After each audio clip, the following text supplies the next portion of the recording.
아멘. 이 아침에 우리에게 주시는 하나님의 말씀 찾겠습니다. 구약성경 시편 84편입니다.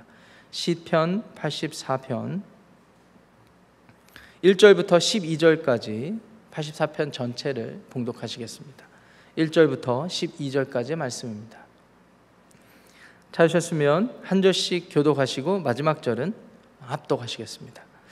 만군의 여호와여, 주의 장막이 어찌 그리 사랑스러운지요.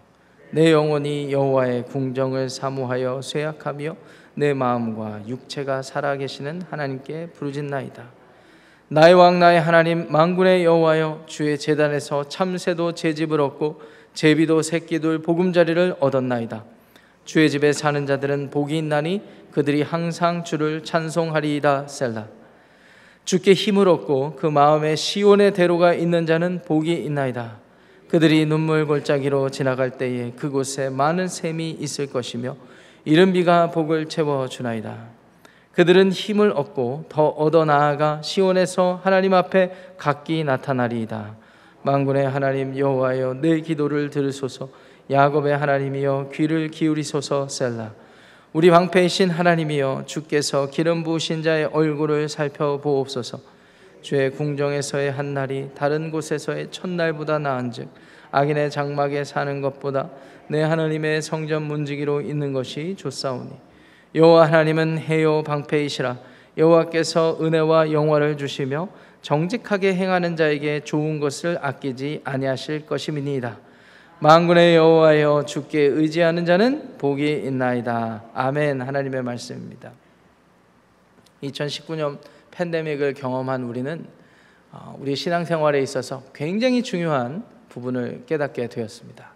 아하, 하나님 앞에 이렇게 우리가 육체적으로 예배당에 모여서 예배하는 것이 얼마나 소중한가, 얼마나 귀한가, 이런 것들 우리가 다 경험하지 않았습니까? 아무리 젊은 사람이라 할지라도요, 온라인 예배 그렇게 선호하지 않습니다. 온라인으로, 물론 하나님께서는 영으로 임재하시지만 온라인으로 드려지는 예배도 소중하지만 그래도 이렇게 우리가 육체적으로 함께 모여서 드릴 수 있는 것이 얼마나 소중하다는 사실을 우리는 팬데믹 기간을 통하여서 깨닫게 됩니다. 그런데 더 나아가서 우리가 예배당에 모이는 것이 소중하다는 것을 깨달았을 뿐만 아니라 여러 가지 고민을 같이 하게 되었죠. 내가 하나님께 예배한다는 것이 어떤 의미인가? 내가 꼭 예배당에 가서만 예배해야 하나님께서 기뻐하실까? 이런 고민으로 이어졌던 시간들이었던 것을 우리가 함께 고백할 수 있겠습니다. 한 가지 중요한 사실은 하나님은 영으로 존재하시기 때문에 우리가 어느 곳에 있든지 어떤 방식으로든지 하나님을 만날 수 있고 하나님을 경험할 수 있고 하나님께 예배할 수 있다는 사실입니다. 성령께서 오셨기 때문에 그것이 가능했고요. 그리고 성령께서 우리 안에 내주하심으로 우리가 거듭남을 경험하면서부터 영적인 생명이 깨어나서 하나님과 교통할 수 있게 되었기 때문입니다. 성령께서 강림하시기 전에는 이스라엘 백성들은 이러한 것들을 어떤 식으로 경험했을까요? 오늘 저와 여러분들이 함께 봉독한 이 시편 84편에 특이한 배경이 있습니다. 여러분, 이스라엘 성인 남자, 이스라엘 백성들에게는 보편적으로 요구되는 그런 여러 가지 율법들이 있었는데 그 중에 가장 중요한 율법 중에 하나가 무엇이었습니까? 절기 때마다 유월절, 오순절, 그리고 장막절 또는 조막절, 이 절기 때마다 예루살렘 성전에 올라가서 하나님 앞에 예배하는 것입니다. 하나님을 제사하는 것이었습니다. 그렇게 제사하는 절기를 준비하면서 또 제사하는 장소인 예루살렘 성전으로 나아가면서 이들에게는 많은 믿음이 요구되었어요. 근데 여러분 잘 아시죠? 이스라엘 역사를 잘 살펴보시면요, 그들의 삶이 평안했던 적보다는 고통스럽고 고난의 순간들이 너무나 많았습니다. 대부분의 사람들이 어려운 상황 가운데서도 하나님을 바랐고 또 하나님의 도우심을 구했던 그런 역사가 이스라엘의 역사였습니다. 그런 어려운 상황 가운데 하나님께 예배하러 가는 그들의 마음은 어떠해야 하겠습니까? 간절함과 소망함이 있어야 되지 않겠습니까? 그래서 오늘 본문 말씀 1절 말씀 보세요. 만군의 여호와여, 주의 장막이 어찌 그리 사랑스러운지요 라고 이렇게 시작됩니다. 이스라엘 백성들이 예루살렘 성전으로 나아가면서 그 절기를 지키는 마음을 이렇게 고백하는 거예요. 2절 말씀 보십시오. 내 영혼이 여호와의 궁정을 사모하여 쇠약하며, 이렇게 되어 있습니다. 여기서 말씀하는 여호와의 궁정은 여호와의 성전이에요. 여호와의 성전은 예루살렘에 있지 않습니까? 예루살렘 성전을 사모하는데 쇠약해졌다, 이렇게 되어 있습니다. 그런데 이 말씀의 참된 의미는 쇠약해졌다라는 의미보다 더 간절해졌다, 사모하면 할수록 더 간절해졌다라는 의미와 같습니다. 그래서 결과는 내 마음과 육체가 살아계시는 하나님께 부르짖나이다, 이렇게 되어 있습니다. 우선순위를 저희들이 알아볼 수가 있겠습니다. 하나님을 사모하니까, 하나님을 더욱더 사모하니까 부르짖게 되는 거예요. 하나님의 도움을 더 구하게 되는 것입니다. 3절 말씀 보세요. 나의 왕 나의 하나님 만군의 여호와여, 주의 제단에서 참새도 제집을 얻고 제비도 새끼들 보금자리를 얻었나이다. 이것은 하나님을 경험한 사람만 고백할 수 있는 고백이라고 생각됩니다. 하나님의 제단에, 여호와의 성전에서 참새, 제비, 보금자리, 집을 얻는 이런 상황. 여러분, 참새도 제비도 하나님 성전에 있으면 사람들이 볼 때 어떻게 살지 궁금해하기도 하고 하찮아 보이는 동물이라 할지라도 하나님 성전에 거하면 평안함을 누리는 안락한 보금자리를 얻게 된다는 사실. 이것은 무엇을 의미합니까? 내가 여호와의 성전을 기대하고 사모하고 소망하는 이유가 되는 것입니다. 우리가 하나님을 왜 소망합니까? 만군의 여호와 하나님을 왜 기대합니까? 우리가 주님 안에 거할 때 우리 안에 참된 평안과 안식이 있기 때문인 것을 믿으시기 바랍니다. 오늘 이 시편 기자가 그것을 고백하고 있는 거예요. 5절 말씀 보십시오. 이렇게 주께 힘을 얻고 그 마음에 시온의 대로가 있는 자는 복이 있도다, 이렇게 이야기를 하고 있습니다. 하나님을 찾는 자에게는 힘이 있는데, 여기서 특이한 사실은 마음에 시온의 대로가 있다라고 고백을 하는 거예요. 여기서 등장하는 이 시온의 대로는 무엇일까? 여기서 지칭하는 이 시온은 예루살렘 성전을 의미합니다. 자, 그러면 예루살렘 성전으로 제사를 드리러 나아가는 사람들에게 대로가 주어졌다라는 의미일까요? 예, 문자적으로 그렇게 받아들일 수 있고, 상식적으로 우리가 생각할 때 예루살렘 성전으로 나아가는 길이 있을 거 아닙니까? 길목들이 있고 사람들이 이렇게 지나쳐 다니는 길들이 있을 거 아닙니까? 그렇게 길을 가다 보면 한두 사람이 모이게 되고 그 한두 사람이 모여서 이런 고백을 했을지도 모르겠습니다. 예, 그러한 마음에서 이 시온의 대로라고 표현했을지 모르겠어요. 영어 성경 중에 어떤 번역은 하이웨이라고 표현했습니다. Highway of Zion, 이렇게 되어 있더라고요.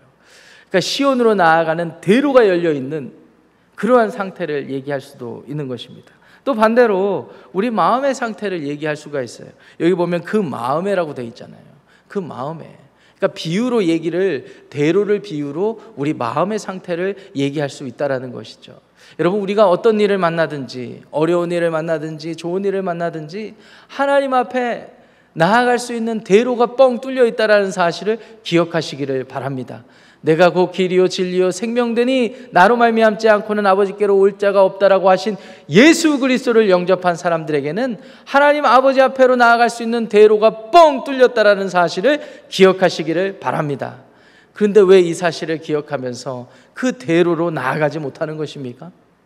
여러분, 여호와로 말미암아 힘을 얻으시기 바랍니다. 사람 때문에, 돈 때문에, 물질적인 것 때문에 힘을 얻으려고 하지 마시고, 시온의 대로가 이미 뻥 뚫려 있다면 그 대로로, 뻥 뚫린 대로로 하나님 앞에 나아가서 힘을 얻으시기를 주님의 이름으로 축복합니다. 그런데 우리가 그렇게 하지 못하는 이유가 있죠. 인간적인 이유로 우리가 다 공감할 수가 있어요. 눈물의 골짜기가 있기 때문이라고 6절에 고백하고 있습니다. 6절 말씀 보십시오. 그들이 눈물 골짜기로 지나갈 때에 라고 되어 있죠. 여러분, 한번 생각해 보세요. 예루살렘 성전으로 나아가는 길이 그렇게 쉽지만은 않았을 것입니다. 자, 갈릴리, 예수님의 고향 땅인 갈릴리에서부터 예루살렘 성전으로 온다고 생각을 해 보십시오. 굉장히 오랜 시간을 걸어야 되거든요. 며칠을 걸어야 되거든요. 자, 근데 그 길이 우리가 교회 올 때 이렇게 주로 이용하는 조지아 애비뉴처럼 잘 닦여 있는 길이었을까요? 그렇지는 않았을 것입니다. 겨우 나귀들 또는 자기가 드릴 제물들을 이렇게 끌고 가는데 겨우 다닐 만한 그런 길들이 많았을 거예요. 그런데 그런 길들을 가다 보면 골짜기가 있었을 것입니다. 이 골짜기는요, 맹수들이 숨어있기 좋은 장소입니다. 강도들이 숨어있기 참 좋은 장소입니다. 그런 곳을 어떻게 안심하면서 그렇게 지나갈 수 있겠어요? 오직 하나님 한 분만을 의지하면서 지나갈 수 있는 거예요. 그런데 골짜기를 지날 때마다 애로사항 중에 하나는 식수가 부족했어요. 여러분 잘 아시잖아요. 이스라엘은 대체적으로 건조한 기후입니다. 건조한 기후에 또 석회암, 주로 석회암과 사암으로 이렇게 구성된 토양 때문에 이게 물도 잘 지하수가 이렇게 생기지도 않을 뿐만 아니라 가물 수밖에 없죠. 그래서 물이 귀했어요. 아브라함이나 야곱이나 이삭이나 그렇게 우물을 팠던 이유가 또 거기 있죠. 그런데 하나님만 바라고 이렇게 지나가는 사람들에게는 그 인생길의 길목길목에서 하나님의 은혜를 베푸시는데, 그게 뭐냐면 고난을 허락하지 않으시는 방향으로 인생길을 인도하시는 것이 아니라 고난의 상황 가운데서도 살아나갈 수 있는 힘을 제공하시는 방식으로 그렇게 우리를 인도하신다는 사실입니다. 그래서 6절 하반절 보시면요, 이게 참 의미가 있어요. 눈물 골짜기로 우리가 지나갈 때에 그곳에 많은 샘이 있을 것이다, 이렇게 되어 있습니다. 잘 생각해 보세요. 하나님 앞에 예배하러 가면 하나님을 찾는 길은 고생스러워, 그러니까 그냥 안 가고 말래 라고 하는 사람과 예루살렘 성전으로 나아가는 길에 눈물 골짜기가 많을지라도 내가 하나님을 의지해서 나아가면 하나님이 날 공급해 주셔, 이렇게 해서 나아가는 사람, 이 두 사람 중에 누가 하나님을 경험하겠습니까? 당연히 그럼에도 불구하고 나아가는 사람이 하나님을 경험하겠죠. 왜 그럴까요? 눈물 골짜기를 지나가는 그 시점에 하나님이 예비하신 많은 샘들을 발견할 수 있기 때문입니다. 그래서 하나님께서 우리에게 복이 있다고 하시는 거예요. 어떤 상황 가운데 하나님 손에 붙들려 있고 하나님만 앙망하는 자가 복이 있다고 얘기하시는 것입니다. 이른 비가 복을 채워준다고 되어 있습니다. 여러분, 이스라엘 사람들에게 중요한 비가 두 비가 있습니다. 이른 비와 늦은 비입니다. 여러분 잘 아시죠? 이스라엘은 이 기후도 다르고 계절도 우리랑 조금 달라요. 그래서 10월이나 11월쯤에 비가 와줘야 돼요. 그렇게 비가 오면은 아까 제가 말씀드렸던 건조하고 메마른 땅이 한 3주면 된다고 합니다. 3주면 푸른 초장으로 금세 바뀐대요. 그럼 그때 이제 농부들이 빨리 이 땅을 경작해 놔야 돼요. 그리고 씨를 뿌려 놔야 돼요. 그래야 거기서 열매가 자라게 되거든요. 그것이 굉장히 중요한 시점인데, 그 이른 비가 시기가 조금 늦어지거나 아니면 내리지 않는다면, 그리고 강우량이 많이 적다면 그해 농사는 망치는 것입니다. 근데 이 비는 누가 주셔야 돼요? 하나님이 주셔야 돼요. 하나님이 정말 정확한 타이밍에 이 이른 비를 주시는 겁니다. 그 이른 비가 있어야 나중에 늦은 비가 와서, 늦은 비는 3월에서 4월쯤에 오는데요, 그 농사로 이어져서 7월까지 이어지는 농작물의 이 추수가 이어진다고 합니다. 여러분, 이런 사실을 볼 때 하나님의 공급하심이 얼마나 중요합니까? 하나님의 공급하심이 없으면은 우리의 복이 채워질 리가 없다라는 사실을 오늘 6절 말씀 이 한 구절에서도 우리가 알게 되는 것입니다.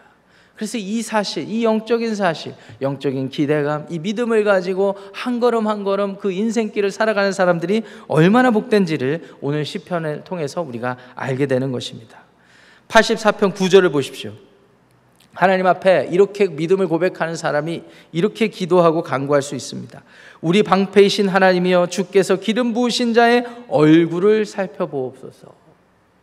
여러분, 우리는 얼굴을 잘 살필 줄 알죠. 표정을 살펴서 눈치를 보고 그 사람의 기분을 헤아릴 수가 있습니다. 그런데 여기서 말하는 이 시편 기자가 얼굴을 살피다라는 말은 그 사람의 전인격을 의미한다고 볼 수가 있겠습니다. 이 사람이 어떤 상황에 처해 있든지 이 사람의 생각과 마음과 이 사람의 존재 자체를 하나님께서 굽어 살피시기를 간절히 기도하는 거예요. 지금 이건 시잖아요. 시편이잖아요. 얼마나 멋진 표현입니까? 내 얼굴을 살펴보옵소서. 사랑하는 성도 여러분, 오늘 이 아침에 어떤 기도로 하루를 시작하겠습니까? 하나님 앞에 이렇게 한번 기도해 보세요. 시편 기자, 성경 말씀에 기록된 시편의 말을 가지고 하나님께 기도해 보세요. 하나님, 오늘 저의 얼굴을 살펴보옵소서. 내 얼굴, 내 처지, 내 생각, 내 마음, 내 의지를 살펴주시옵소서. 그래서 내 삶이 주님 앞에 더 순결하고 더 복되기를 원하나이다. 얼마나 복됩니까? 10절 말씀 보세요. 주의 궁정에서의 한날이 다른 곳에서의 첫날보다 나은즉 악인의 장막에 사는 것보다 내 하나님의 성전 문지기로 있는 것이 좋사오니. 이 또한 멋진 표현입니다. 하나님의 궁정은 어디입니까? 예루살렘 성전이에요. 예루살렘 성전에서 하루 딱 지내는 것이 다른 곳에서 지내는 천일보다 낫다, 이렇게 표현을 하고 있습니다. 하나님의 임재 안에 거하는 삶, 하나님 안에 거하는 삶이 얼마나 복되냐면요, 이 세상에서 부와 명예와 모든 것이 주어진 삶이라 할지라도 항상 갈급함이 있거든요. 항상 허무함과 뭔가 뻥 뚫린 허망함이 있거든요. 그런데 그 뚫린 모든 것들을 우리가 볼 때, 눈으로 볼 때 물질적으로 채워지지 않는다 할지라도 하나님 안에 거하고 예수 그리스도 안에 거한다면 모든 것이 채워져서 가난에 처할 때, 또 부에 처할 때, 부요하게 될 때도 하나님 한 분만으로 삶이 허무하지 않고 늘 평안하고 만족감을 누리게 된다는 사실을 기억하시기를 바랍니다. 그래서 10절 하반절에 보니까 악인의 장막에 사는 것보다 하나님의 성전 문지기로서 사는 것이 더 귀하다라는 말씀을 하고 계십니다. 사랑하는 성도 여러분, 하나님을 예배하는 것 자체가 우리의 삶의 가장 큰 복일 뿐만 아니라 우리의 삶의 목적이라는 사실을 기억하시기를 바랍니다. 그냥 예루살렘 성전, 지구촌 교회 예배 본당에 나와서 예배한다라는 이 사실을 훨씬 뛰어넘는 영적인 교훈이 있어요. 그건 무엇입니까? 예수님께서 사마리아 성 수가성에 들어갔을 때 이 사마리아 여자를 우물가에서 만나죠. 이 여자는 남편이 이미 5명이 있는 상태였어요. 사회적으로 인정받지 못하고 세상적으로 자기 나름대로 열심히 살아보려고 했는데 늘 허무함이 있는 그런 삶을 사는 자매였어요. 떳떳하지 못했어요. 그래서 정오에 물을 기르러 나오는 그런 상황이었어요. 그러다가 이 여자가 예수 그리스도, 우리의 메시아 그리스도를 만나지 않습니까? 근데 메시아를 만나면 이 여자가 꼭 하고 싶었던 질문이 있었던 모양이에요. 자기는 지금 사마리아 여자니까 유대 사람들이 인정하지 않는다는 것을 압니다. 유대 사람들이, 사마리아 사람들이 인정하지 않았던 이유 중에 하나, 예루살렘 성전에 유대라는 남유다 나라에 예루살렘 성전에 하나님의 성전이 있었거든요. 사마리아 북이스라엘 사람들이 섬기는 하나님의 성전은 여로보암이라는 패악한 왕이 하나님께 묻듯도 묻지 않고 자기 멋대로 단과 베델에 제단을 쌓았어요. 거기서 예배하라고 그랬어요. 그리고 제사장도 막 자기가 세웠어요. 그리고 막 제물 드리는 제사의 시기나 이런 것도 막 자기가 정하는 거예요. 그런 역사적인 뿌리가 얼마나 깊었는지 유대 사람들이 인정 안 해요. 사마리아 사람들의, 이 북이스라엘 사람들의 예배를 인정하지 않아요. 그러니까 꼭 이것을 물어보고 싶었나 봐요.